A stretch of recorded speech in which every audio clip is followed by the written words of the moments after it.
حضرت صوبان رضی اللہ تعالیٰ عنہ ابو ذر پاک کے راوی ہیں.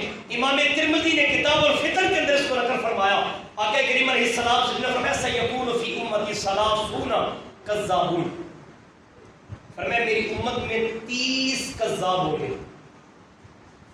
کلہم یزعم انہ نبی. ان میں سے ہر ایک یہ گمان کرے گا کہ وہ نبی ہے، لیکن فرمایا یاد رکھنا وَأَنَا خَاتَمُ النَّبِيِّينَ لا نبی بعدی. فرمایا یاد رکھنا ہر دعویٰ کرنے والا کائنات کا سب سے بڑا جھوٹا ہوگا. سچ کیا ہے؟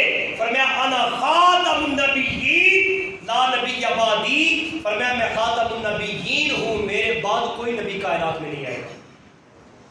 اسی کے ساتھ ملتی جلتی روایت حضرت انس بن مالک کی روایت کرتے ہیں. اس کو بھی امام ترمذی نے اپنی صحیح میں نقل فرمایا.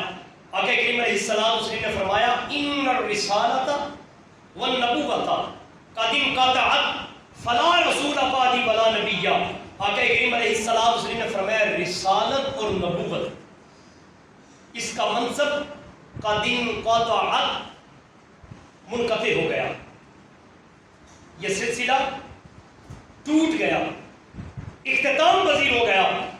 فلا رسول بعدی ولا نبی. فرمایا جان لو میرے بعد نہ کوئی رسول آئے گا نہ کوئی نبی آئے گا. مظفر واسع نے بڑے خوبصورت لہجے میں اس حقیقت کو بیان فرمایا. آپ کہتے ہیں ان کے بعد ان کا مرتبہ کوئی بھی پائے گا نہ لوگوں ذلی یا بروزی. اب کوئی پیغمبر آئے گا نہ لوگوں. آپ نے یہ کہہ کر مہر ہی لگا دی لا نبی بعدی لا نبی بعدی.